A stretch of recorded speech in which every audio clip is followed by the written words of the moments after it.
Amsal 3 ayat 28, janganlah engkau berkata kepada sesamamu, pergilah dan kembalilah, besok akan kuberi, sedangkan yang diminta ada padamu.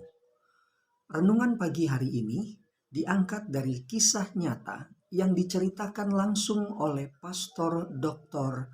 Russell H. Conwell. Cerita ini bermula dari adanya seorang anak gadis yang kecil sedang berdiri terisak di dekat pintu gereja yang tidak terlalu besar. Anak gadis ini menangis karena tidak diperbolehkan oleh diakon dan diakones untuk masuk ke dalam gereja itu. Alasannya hanya satu, oleh karena gereja itu sudah penuh. Pendeta Russell mendatangi anak gadis kecil ini dan bertanya, "Kenapa menangis? Siapa namamu?" Anak gadis kecil itu berkata, "Saya adalah Paula. Saya tidak bisa ke sekolah minggu karena pintu gereja ditutup." Lalu dengan lemah lembut, pendeta mengajak dan menuntun gadis kecil yang bernama Paula ini ke dalam ruangan sekolah minggu, tempat di mana dia biasa untuk beribadah, di mana dia akan belajar tentang Yesus dan kasih-Nya yang luar biasa. Sepulang dari gereja, Paula berpikir, kenapa dia tidak bisa masuk ke gereja, lebih tepatnya ke tempat sekolah minggu, hanya karena gedung gerejanya kecil. Sebelum tidur, ia sempat berpikir kalau ada teman-temannya yang lain yang sebaya yang juga tidak bisa masuk ke dalam gereja, khususnya ruangan sekolah minggu. Hari berganti hari, sudah lewat 2 tahun, dan tanpa disadari, rupa-rupanya Paula mulai menabung. Paula ini berada dalam keluarga yang kurang beruntung. Dia tinggal di satu daerah yang agak kumuh, lebih tepatnya adalah tempat penampungan benda-benda pembuangan atau sampah-sampah. Di sanalah mereka tinggal. Dan seberapa uang yang dimiliki oleh Paula, Paula ini menyimpannya sedikit demi sedikit. Tanpa disadari oleh siapapun, diketahui oleh siapapun, Paula menabung hanya untuk membangun sebuah ruangan sekolah minggu. Oleh karena faktor kesehatan, Paula meninggal dunia.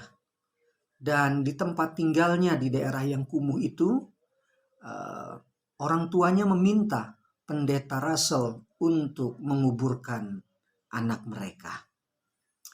Saat pemakaman selesai dan ruangan tidur daripada Paula dirapihkan, mereka menemukan ada sebuah dompet usang, kumal dan sobek-sobek. Jelas sekali bahwa dompet itu adalah dompet Paula yang mungkin ditemukan oleh Paula di tempat sampah. Dan betapa kagetnya mereka setelah mereka membuka dompet kecil yang sobek-sobek itu, mereka menemukan uang 57 sen. Dan ada secarik kertas kecil dengan tulisan tangan tapi jelas kelihatan. Dan tulisan itu berbunyi, "Uang ini untuk membangun gereja kecil supaya teman-teman bisa ke sekolah minggu." Ketika pendeta Russell membaca tulisan ini, dia meneteskan air mata. Ia sadar apa yang harus dibuatnya. Dengan berbekal 57 sen itu, pendeta memotivasi seluruh pengurus dan jemaat gereja untuk meneruskan maksud daripada Paula. Berita ini didengar oleh banyak orang, dan oleh sebuah perusahaan koran, berita ini disebarkan ke seluruh penjuru daerah. Sampai ada seorang donatur yang baik hati memberikan tanahnya yang cukup luas hanya dengan seharga 57 sen. Pembangunan gereja dimulai. Mereka mempunyai satu komitmen bersama dengan Tuhan, God can do anything. Pembangunan gereja dimulai dengan 57 sen. Saudara tahu apa yang terjadi? Setelah 5 tahun berlalu, 57 sen itu menjadi 250.000 dolar Amerika. Bila mana Anda pergi ke Philadelphia, Amerika Serikat, maka di sana sudah berdiri Temple Baptist Church dengan tempat duduk 3.300 orang. Dimulai dari sebuah tabungan kecil seorang anak yang bernama Paula, yang biasa dipanggil Paula, sejumlah 57 sen. Dan di dalam ruangan gereja itu ada 2 foto yang dipampangkan. Yang satu adalah Paula dengan nama asli Hattie May Wyatt.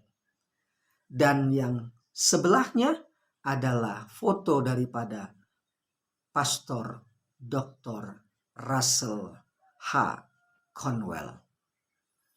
Apa yang ada pada kita dapat kita berikan kepada Tuhan dan menjadi berkat bagi banyak orang. Kita bersuka cita, nama Tuhan yang dipermuliakan. Tuhan memberkati. Amin.